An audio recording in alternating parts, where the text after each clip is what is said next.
Welcome to Season 3 of the Charity Matters podcast. I'm Heidi Johnson, lifelong helper, nonprofit founder, and your host. I've been interviewing the helpers for a decade with my blog, and I'm so grateful to now be sharing these inspiring conversations on our podcast. Join me as we learn the challenges and stories of innovators, entrepreneurs, and modern-day heroes who set out to solve the problems of humanity. Today, our guests are Francie Paul, co-founder of Saving Tiny Hearts, and the chair of their board, Dr. Larry Kluge. Join us as Francie shares the incredible journey of her newborn son's challenges with congenital heart disease and the amazing organization, Saving Tiny Hearts, that they have created to end the number one birth defect of children. This is an inspirational conversation you are not going to want to miss.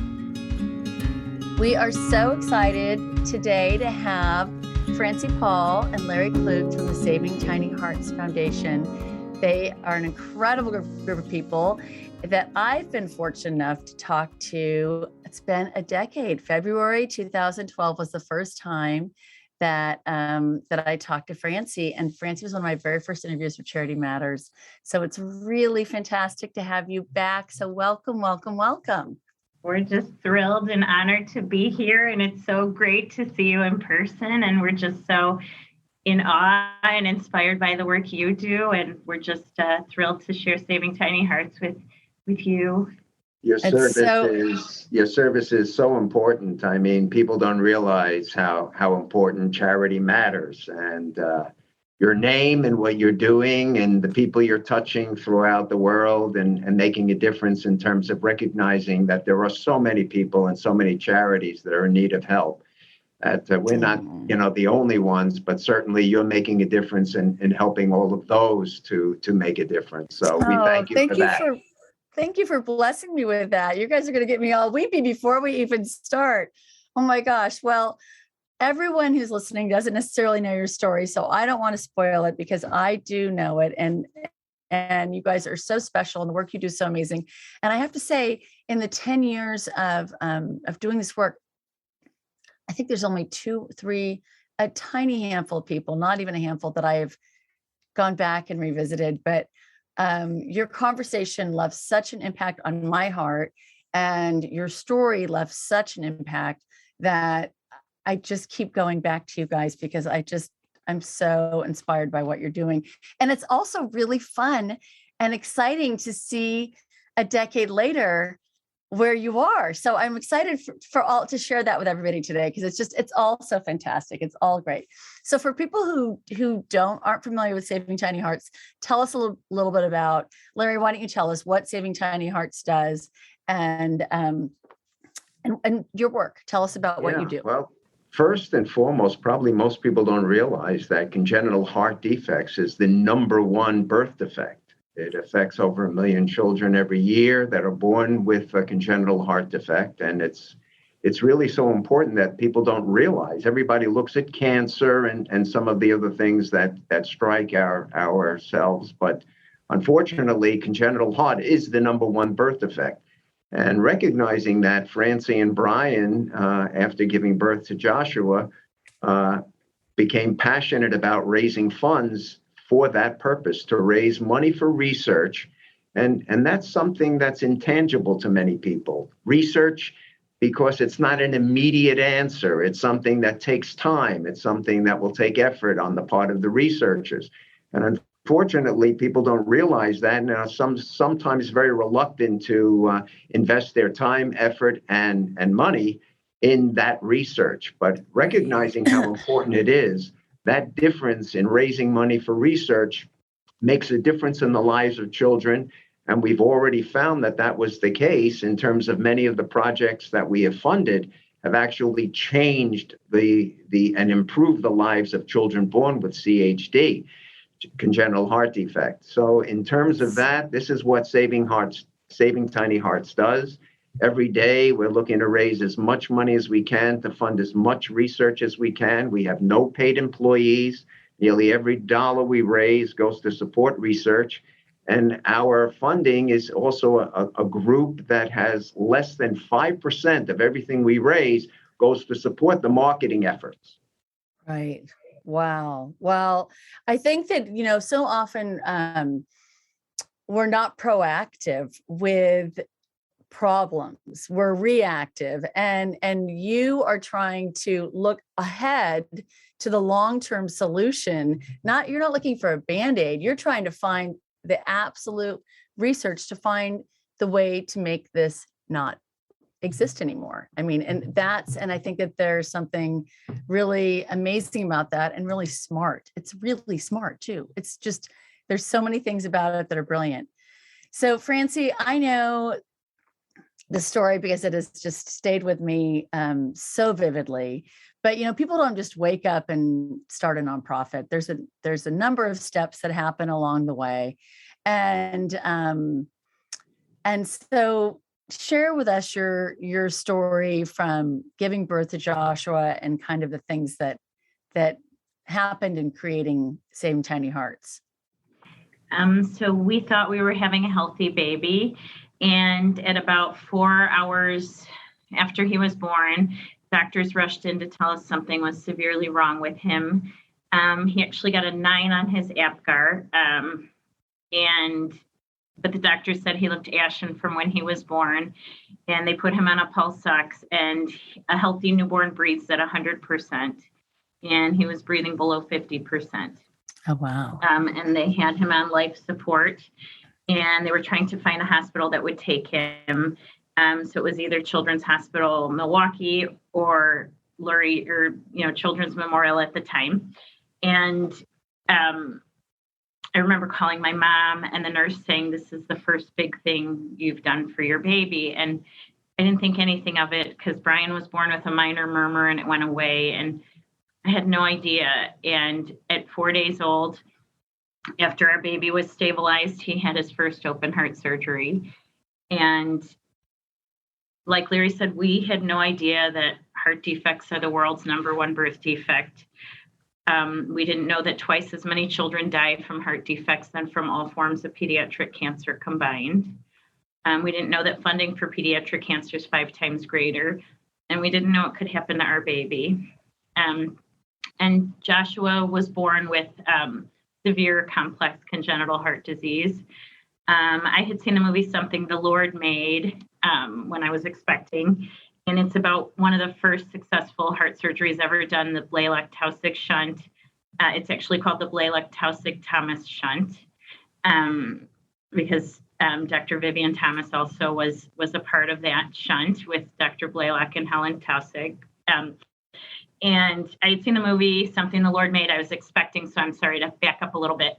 I'd seen the movie. It was about the first successful heart surgery ever done.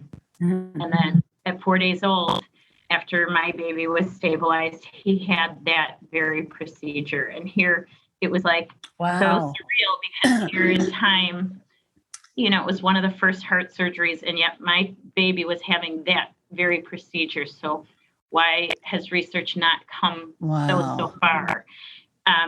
And then when Joshua was about 3.5 months old, he was, he's considered a single ventricle because he's missing the wall between the bottom 2 chambers of his heart. And he also was transposition of the great vessels, and he's also pulmonary stenosis. So for people that are familiar with complex anatomy, which we weren't, I mean, you become cardiologists, doctors and nurses in a very quick time. So he was due to have his second heart surgery, and at 3.5 months, he was going to have his second heart surgery. 3.5 months old so it's a 3-stage surgery.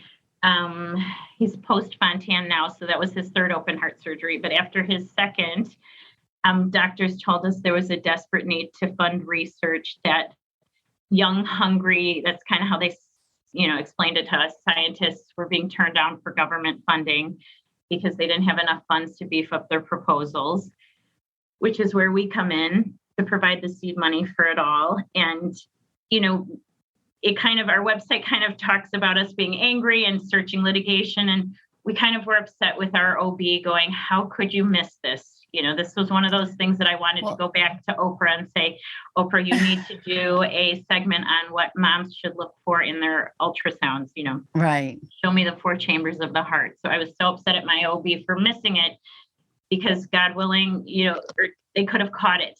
I could have had doctors waiting. I could have come up with a game plan.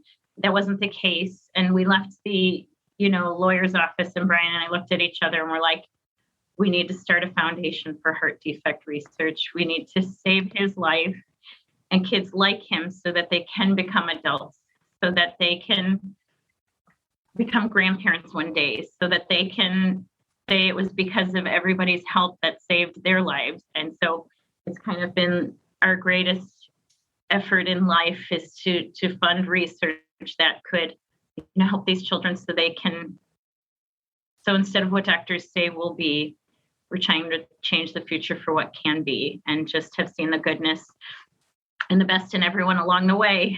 So, well, you certainly bring that out. You bring that out in people, Francie. And I will tell you that visual of you being in the elevator of the attorney's office has really stayed with me, because I think sometimes our default emotion is when things don't go to script, which is life. We all have these unwritten scripts for our unborn children. We have these unwritten scripts that no one knows about but us. We've written the script, but something goes off script, and all of a sudden we're angry, we're mad. When things go off script, we're mad. And what was to me so inspiring and beautiful about what you and Brian decided in that moment is that here you're still angry, you're still upset, you're still frustrated, but you took the turn the other direction with how can we help other people? Why are we funneling money into litigation and anger and funneling more anger and frustration versus why aren't we helping people? And to me, that is like the thing that sets you apart from everybody and is the most beautiful message to me. And really the foundation of what you guys have done with Saving Tiny Hearts. I mean, just how can we help other people? And if the world just stopped and thought that when they were angry about something, just think of what this world would be like. It's to me, that's the most beautiful and inspiring thing. So what year was that? I know Josh was born in 2005. Is that what year you started Saving Tiny Hearts? So we actually raised money for another foundation and decided we wanted to go on our own because, like Larry said, we have no paid employees. We are 100% volunteer powered, and even our medical advisory board is comprised of leading experts in their respective fields of cardiology, CV surgery, science, and they're not paid either. And they kind of come with their passion to help and their hearts, and they pour their dedication. And when I say it's been seeing the goodness in everybody, it's, from friends that we have yet to give a hug to in person to, people that call and say, I believe in what you're doing and we want to be a part of it. So I would say, I would definitely say that it's, been seeing the goodness in everybody joining us. And so, so great. And so I think we branched off. So back to your question. You're helping support another organization. We raised money for another foundation. We did a gala and we raised about $60,000 and funded a scientist in New York on our own. So all of those funds went to that scientist, Dr. I think it was Dr. in New York for his research. And we thought, gosh, if they're paying employees and have all this kind of red tape that we didn't want, we decided to go on our own, and we kind of created with a group of friends and, talented, creative people that we knew, and everyone kind of came on board and said, we didn't want people to feel sorry for our baby. We wanted people inspired to help us and know that their efforts mean everything. So that was So what year was that you started Saving Tiny Hearts? 2006. Oh, in 2006. So Joshua was a year old. So Larry, I know that starting organizations isn't something it's not necessarily easy, and relying on the kindness of others, why people are wonderful and good and fantastic. It's not always the best and easiest business model when you are starting, a business for all intents and purposes that relies on the generosity of people. So tell me some of the challenges you guys have had along the way. Well, I'd have to say I'll have to give a little bit of a diverse and go off on a slight tangent for you, because I think you guys might appreciate the story of how I became involved in please. Tiny Hearts. And Francie, I moved here to Chicago back in 2000, And my daughter, Michelle, was very upset. She was just entering high school, and I was ruining her life. And as a result of that, she wasn't talking to me. And if you knew my daughter, who also Francie is very good friends with, at this time, of course, at that time, didn't know each other. She wasn't talking to me. So I was working, and a flyer came to my office, which said, Once Upon a Mattress, we're doing auditions for Princess and the Pea. I don't know if you know the story. Yeah, about I do. Yes. You do. Okay, so the princess. So I said to my daughter, who liked theater, and I also enjoyed theater, and I said to her, I'm going to go audition. You can come with me if you like, but you don't have to talk to me. I mean, so she came with me to the audition, and lo and behold, Francie was also auditioning. And she was in the play as well, and I was in the play. And Francie met my daughter, Michelle, and they became good friends back then in high school. As a matter of fact, Francie also introduced my daughter to who now is her husband. Oh, So wow. there's another connection. There's a lot of heart in this relationship. There's a lot of heart. And more importantly, if you ask me, I don't believe in coincidences. I don't either. believe in my faith that God touches you on the shoulder from time to time and says, pay attention, I'm around.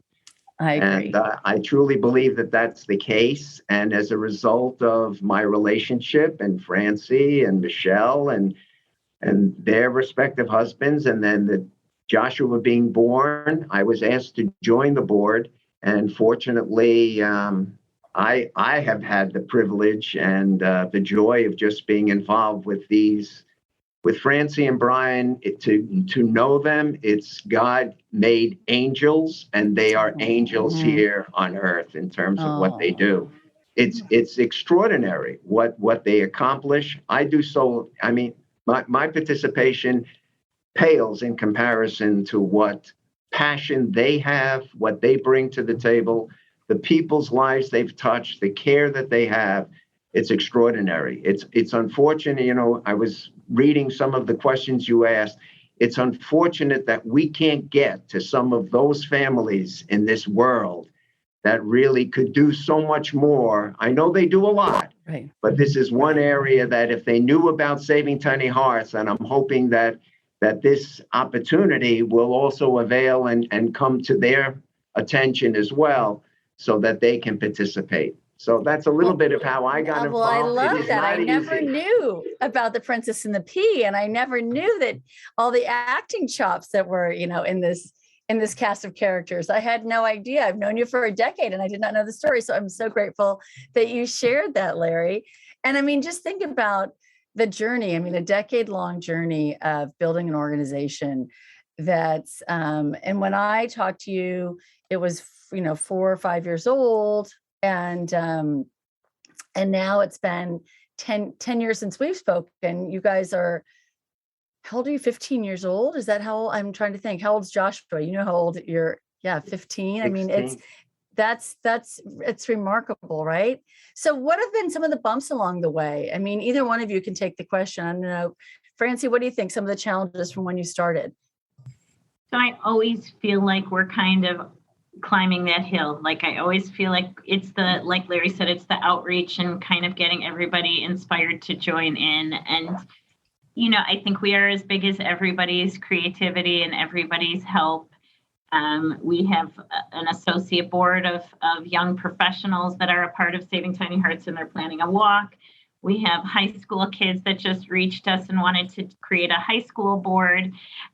We've had high schools pick us. We've had, Brett Bear, a part of Saving Tiny Hearts, and we've had, a lot of wonderful people. Charles Tillman's been a part of it, and, his little Tiana had a heart transplant, and Brett's son Paulie's had several heart surgeries like Joshua, and, little Max Page, I know, very wonderful people. And so I think through it all, we've made family and friends. And I think our challenges, I think people, I have a good friend who said it's her first instinct not to talk about it.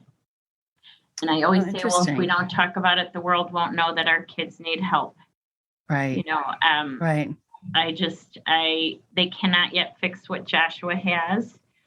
So I need medicine to catch up faster than what we're doing. So I wish people knew that the research we fund could, save their aunt's life, could save their mother's life, could save their life. Like the research we fund. So the first heart surgery done was on a blue baby because they thought babies wouldn't live. And here it's like, the research we fund, we have a girl who's in her early 30s, and Lauren, and she's adorable and amazing. And Lauren's first heart surgery was an open heart surgery in her valve, and had to have valve replacement as a baby. And she just had to have another heart surgery done, but they were able to do it through her leg, in an artery through her leg. And so it's like, that's where research has come just within 30 years. And, Joshua's heart surgeries are a direct result of ongoing research. And so there's not yet adult survivors that have had his heart surgery version. So like every year is a blessing, and every year is also a race against the clock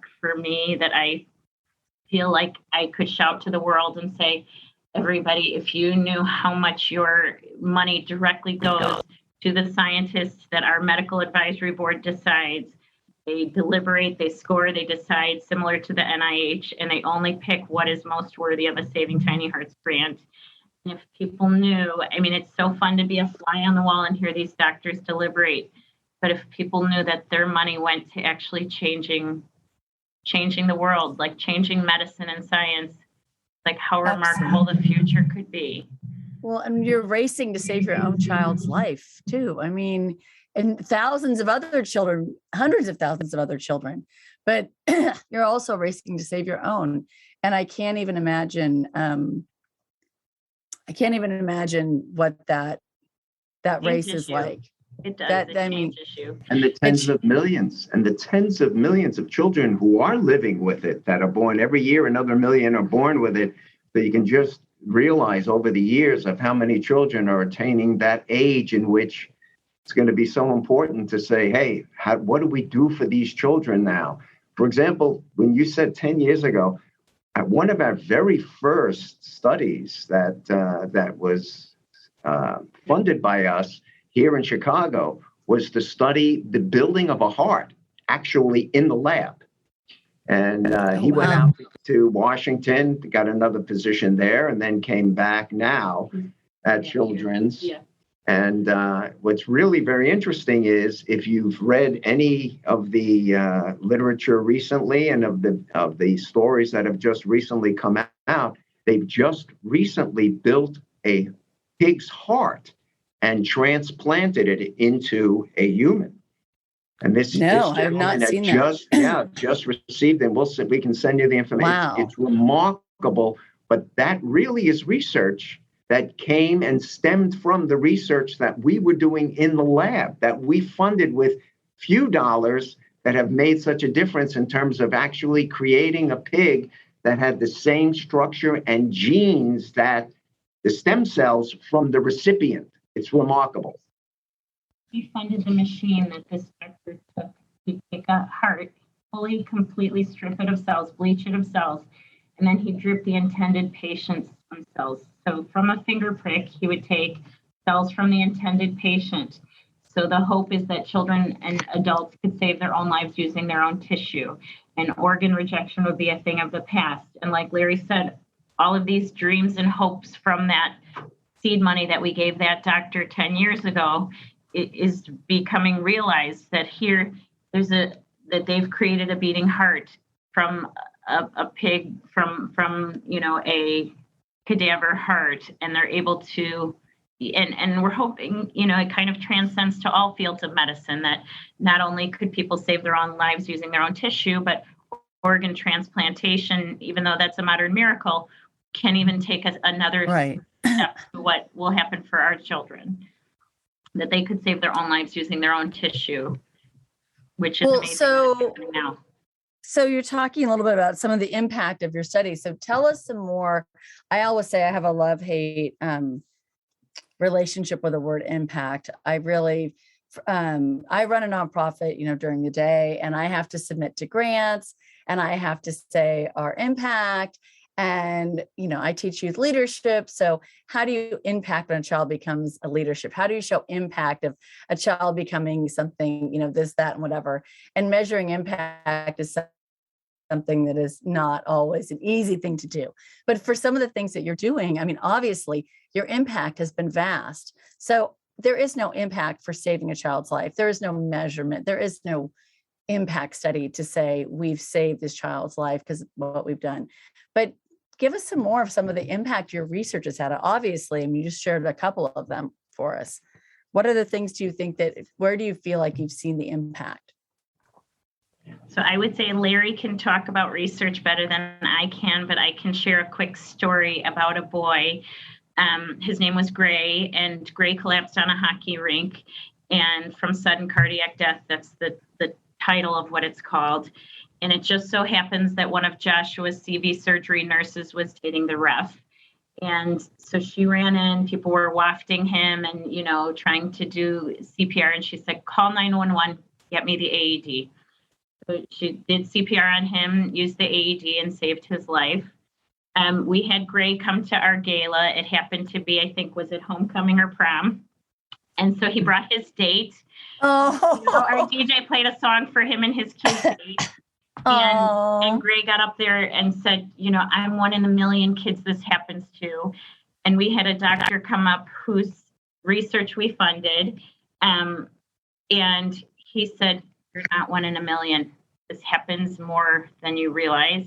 He said, but I'm coming up with a study that will prevent it from happening to kids just like you. So it was Dr. Peter Moeller from the Ohio State University. I have to put the V in front of Ohio State. I'll get in trouble. But he said, the research I'm doing will come up with the causes and prevent this from happening to kids just like you. And so if we could take it down to one child, just so you can see, it's like, thank God. And like you and Larry said, things don't just happen for a reason. Someone was watching him and just happened to have a CV surgery nurse practitioner in the room able to save his life. But my father was on the spin class at my 80-year-old dad spin class 7 years ago. And same thing. And he'd already had open heart surgery, and heart disease is very personal to me because it's in my family. But my dad dropped over, clipped in, bit his tongue. He died. He died on the spin bike, essentially. But next to him happened to be Dr. Stein, who was chief of pediatric surgery at Children's Hospital Los Angeles. And that they did not have an AED in the gym, but it turns out that it had arrived from UPS the night before. And you have a minute and 30 seconds to avoid brain damage. And they ran out the front desk, and the owner said it just came, and they opened the box and they defibbed my dad. And my dad was downstairs on my Peloton an hour ago, spinning at my house since the gym's closed in California with COVID. But this story, why it was a child, is very familiar to me because I have lived that story. And it's my dad ended up marrying the widow of a heart surgeon who died on a treadmill at a heart convention with the exact same thing, with all the world's top heart doctors next to him almost 20 years ago, because they didn't have AEDs in facilities then. So no coincidences, are there? No coincidences. Yeah, absolutely. So that story resonates with me in a really big way. So you guys have been funding that doctor. What are some of the other things you've done, Larry, that make you feel that you're making a difference? We had in the very beginning, which was also very interesting when you asked about, how did you get started? And after the first year in which we were funding some research, and our board was comprised mainly of a lot of the doctors here in Chicago. And I got a call from a guy in Ohio State University. I should say the Ohio State University. I got to say that. So anyway, he calls. Name's Lauren Wald, and Dr. Wald said, Larry, do you want transparency in your group? So what are you talking about, transparency? We're completely transparent. We have all volunteers. Every dollar we're raising is going to research. Says, yeah, but what you're funding looks like you're spending a lot of money all in Chicago.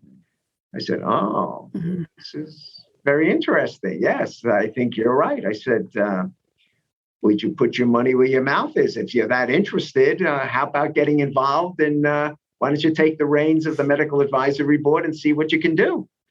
Sure enough, he was so kind enough to accept the challenge. He became chair of our medical advisory board. Lauren Wold, an incredible guy, also one of those special angels. This guy can do things that are just extraordinary. Not only his talent and his passion, but he helped to reconstruct the advisory board so that it contained both cardiovascular surgeons, researchers, PhDs, MDs, diverse backgrounds from all over the world, including Canada, and then also was able to obtain grants from all over the world. So we funded studies in Italy and so forth. And that has made such a major difference in the lives of others by being able to attract some of the best researchers in the world, not just here locally, of course, not just here in Chicago, but all over the world to really make a difference and fund that research that's most valuable. And from Lauren Wold came Peter Moeller, who is the head of, if anyone looks him up, he's who's who in cardiovascular at Ohio State. And then Farah Sheikh, now out in California at University of San Diego, who is now our medical advisory chair. And it's just an extraordinary group of people who are so talented and are doing it for all the right reasons. They do it for one reason and one reason only, to save a child's life. And so great. And you also realize the medical community, despite geographics, is shockingly small. They all know each other. All these doctors know each other. I'm privileged to be on the board at Children's Hospital Los Angeles. And one of our dearest friends is this the associate dean of the med school at UCI. And these guys go to conferences all over the world, and they know everybody. It's like people who play football together or sports together and grow up together. These doctors all know each other as well. So you realize that it really is kind of a small elite group of people that they all, and I love that you have expanded out, because I think that that's a beautiful gift, because great things are happening everywhere. And connecting them and being a connecting point for that is really a really fantastic place to be, to bring all those great minds together. So bravo for you guys for that. So Francie, if you could dream, we thank you for that. I didn't know you're serving on the board there. That could be helpful. Maybe we could do some things together. Yeah, I am. So let me know what you need. Let me know. Yes, I am. And I'm really excited about it. And that's how I got to know Jennifer. But I started a nonprofit in 2002 that provides chaplains of all faiths at Children's Hospital Los Angeles. So and we really kind of changed a lot of the culture of the hospital by making the chaplains really the part of the medical team at CHLA. And it was really an unexpected and joyful delight 20 years later to be asked to come back and serve, even though I've been serving in different ways. It's really lovely. So I'm very proud of being a trustee and really just love being able to help that hospital, because it's like all children's hospitals, the most special people on the planet. Talk about angels, Larry.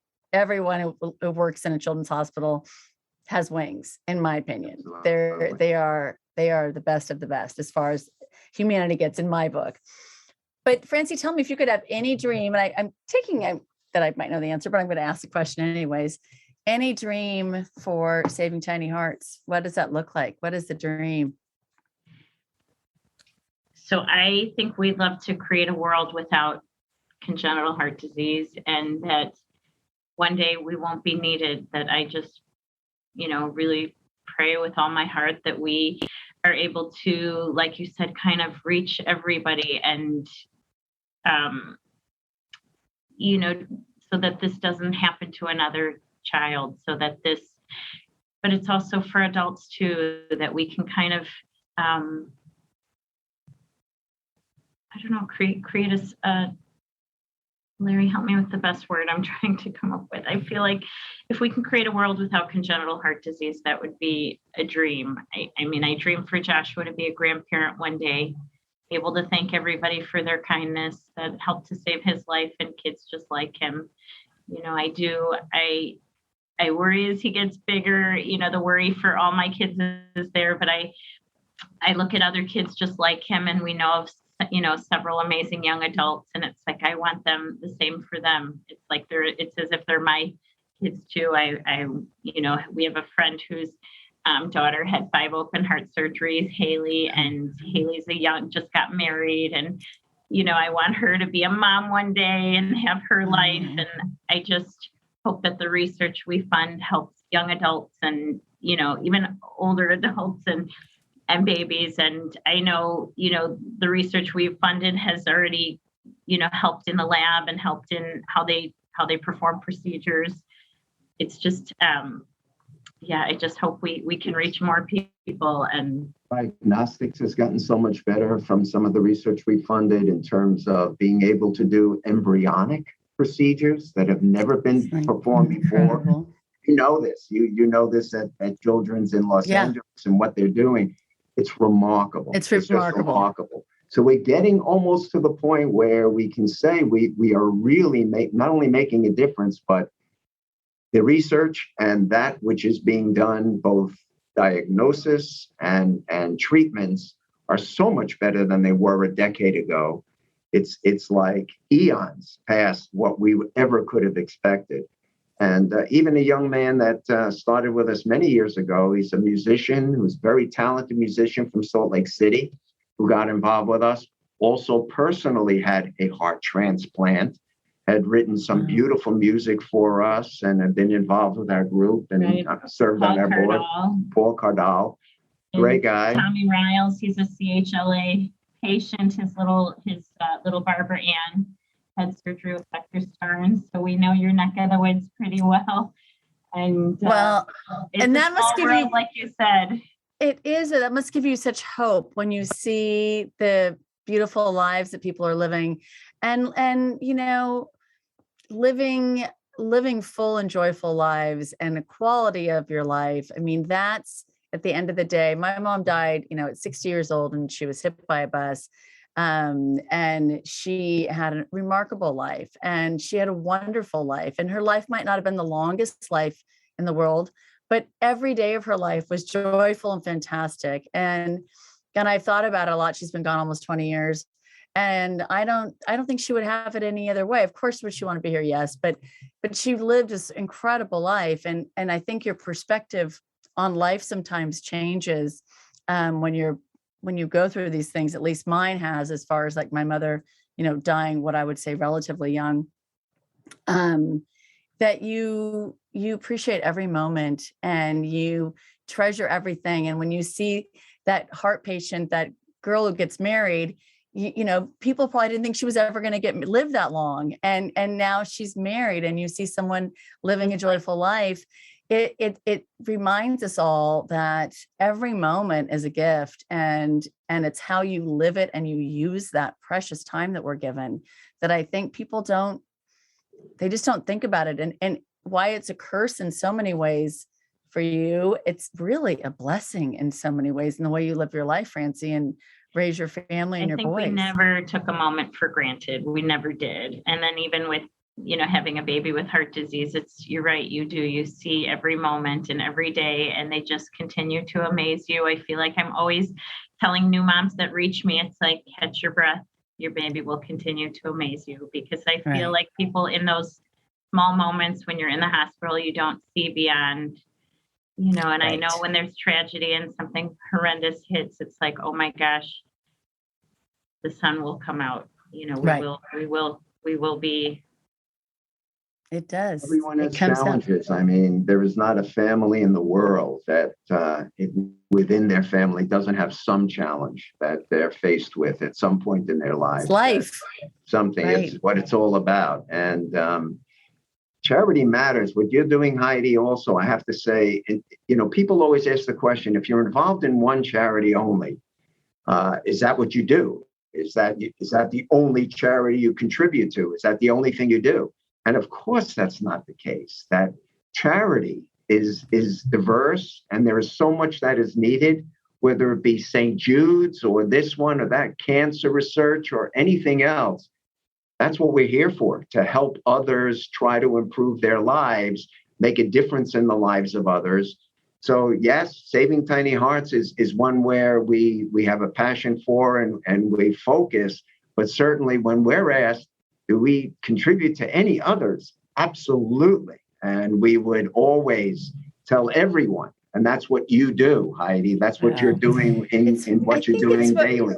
Well, thank you, Larry. But I think that really we all do the best we can, right? And I think for us to be reminded of how blessed we are and to know that we're in a privileged position to help, it's a gift to be able to help. And you get so much more out of it when you do. So with that being said, Larry, I'll start with you. What kind of life lessons have you learned since your time with Saving Tiny Hearts? What do you think you've learned from this journey? I could say that I think that those who I've been surrounded by have given me such strength and energy to realize that it's not only the money that you contribute, which is also absolutely the most valuable part of what we're funding, but more importantly, people's time. People who are able to say, I believe in what you're doing. I want to help. Whether it be the younger generations now that we're touching their lives, the high school students, the junior board of young Americans now that are coming to the table and trying to help. It makes such a difference. And for me, it's just so rewarding to see that there is a lot of hope and a lot of care and a lot of love, and they share the passion, and that's what it's all about. And for me, it makes a difference in my life that I contribute such a small part of this major magnitude of a wonderful group of people that care. That for me, it's my privilege to be able to be part of it. So I'm surrounded by incredible individuals, just people who make such a major difference. So I'm very fortunate. I got lucky. So I would say so. Thank God for the Princess and the Pea. I will never think exactly of that. And Francie, what about you? I mean, this has been and continues to be a journey for you. I mean, obviously, this journey and this path is not coming to an end. This work is not stopping. But what life lessons have you learned during this time? I mean, you're still raising, a family. You now have teenage boys. God bless you. Yeah. Having raised 3 of them. More the flies, Exactly. But so what do you think that you've really learned in this time since Joshua was born and you started Saving Tiny Hearts? What do you think you've learned? So it's been a humbling journey. And I think, through those moments of heartache, you see the goodness in people. You see people joining you that, like I said, you have yet to give a hug to in person, but even just our board of directors, our medical advisory board, our volunteers, people coming to our gala, people wanting to be a part of it. I think you see the goodness and the true heart and passion in people, and people inspired to join you, and people saying, let's shout to the universe. And instead of being the lemonade stand, let's be the lemonade factory, and let's do this in a really big way and leave a legacy. It's like, what can we do for my children's children? Somebody raised money for research for us, and my baby was given a chance. And I can only dream for what the future will be because of everybody's help and everybody's shovel and everybody's creativity, from the high school kids wanting to do something to my little 8-year-old wanting to bring coin boxes. It's just everybody kind of pulling their hearts in. And like Larry said, in a perfect world, there wouldn't be a need for people to rally for the sick, but there is. And that's really when everyone comes together and the best, and just, I feel like the best is yet to come. And for lack of a better way of saying it, I only dream for it to only be bigger and better, and for people to take ownership and run with it. And so that's really Well, the best is yet to come. I think that's a perfect way to wrap it, because when I think about just knowing you guys for a decade, it just keeps getting better. It just keeps getting better. You just keep raising more money, funding more research, changing more lives, creating a better path and future for so many people. And I mean, I am incredibly grateful to you for what you're doing. I think it's just the most beautiful, remarkable, worthwhile, amazing work. And your hearts are anything but tiny. They are ginormous. And it's so obvious every time I talk to you. And that's why I love, love, love these conversations. So tell everyone listening how we can support you. Tell us where we can donate, where we can volunteer. If your gala's coming up, anything, even though podcasts live forever, and God knows some people are going to be listening to this, but it will be airing in February, which is Heart Month. So please share. So Heart Defect Awareness Week is February 7th to 14th. We do an annual gala. So even if this podcast, transcends to 10 years from now, we will have another gala, another annual gala that everybody can be a part of. So our annual gala is October 22nd. We had to cancel a couple of years, but we were creative and did other things. We have a walk coming. People can follow us on savingtinyhearts.org. On our website, they can go to Facebook at Saving Tiny Hearts Society, Twitter, social media. What's funny is everything they do, especially with Francie at the helm, in terms of how, if you come, I would say to everyone, if you want a special gala to come to, that's not very stuffy, but is remarkable, it's one of our galas. That's one thing. And COVID, unfortunately, has put a damper on many of our lives, unfortunately. Right. And especially recently has also required more research to be done with this virus that affects those who have congenital heart and, more importantly, comorbidities. Absolutely. In cardiovascular that are affecting these people tremendously. And that needs a lot of work that needs to be done in that area. This year, we had a barn bash. If we should send you pictures of this thing. This was incredible. They rented a barn, and we had a fantastic time with a group of people, even during COVID, that we were able, with a small group, to get together based on the restrictions that were allowed. And people came together for one reason and one reason only. Let's raise money for Saving Tiny Hearts. Let's make a difference.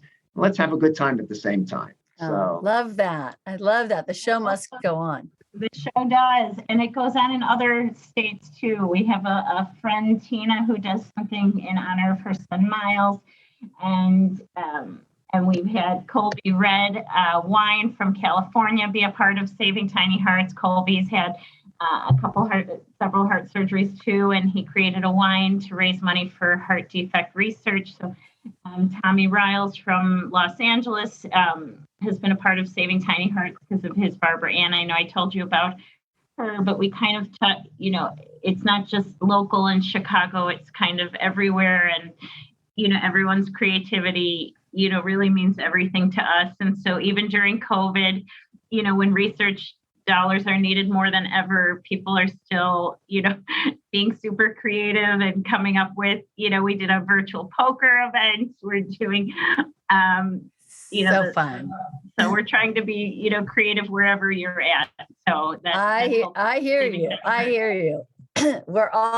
Everyone in the nonprofit space, everyone everywhere, whether you're running a business or not, or everyone is trying to figure out ways to navigate through these crazy times. But I am so grateful that you continue to do this work despite COVID and every other obstacle, and that you are just bringing light to all of us with your incredible story of hope and service and giving, and what you're doing for so many families, so many children, and so many future children. There's just not even words to thank you. So thank you both so much. You always make me smile. You always it's so joyful. And I wish we lived closer, because touching base every few years just doesn't We'll seem come like to enough. California. We're not going to wait 10 more years. All right, good. Come to California, or I'll come visit you guys. And you'll come to Chicago, yes. I know. Absolutely. I love Chicago. It's a good time. It's a good time. Although today it's like 75 and sunny here. I don't know what it's like in Chicago. Not 75. No, about 20 something. That's not very cold. So maybe you guys should come here and I can go to Chicago in the summer. How's that? Sounds great. Well, thank you guys so much for such a joyful, wonderful, enlightening conversation. And thank you so much for all you do. We are so grateful. Thank you. Thank you for all Thank you you, do. Heidi. It's wonderful, and it's a wonderful thing to see that people's hearts are as big as they are. It's a wonderful thing. So, yes, we're saving tiny hearts, but it takes the big hearts that are making a difference and helping us. So we appreciate it. You are right. You are right, Larry. It's a perfect way to end it. Thank you so much. Thank you. Thank you for all you do. Thank you for listening to this week's episode of the Charity Matters podcast. I so enjoyed talking to our guests today, Francie Paul and Larry Kluge, about what it takes to start a business that changes people's lives. I think Francie's comments about finding the goodness in people was so inspiring and true. To learn more about modern day heroes like Francie and Larry, or if you'd like to reach out to us, visit us at charity-matters.com or connect with us on Instagram at Charity Matters. If you enjoyed our conversation, we'd love it if you share it with your family and friends. And don't forget to leave us a 5-star review. Remember that together we can make a difference, one small act of kindness at a time. Charity matters.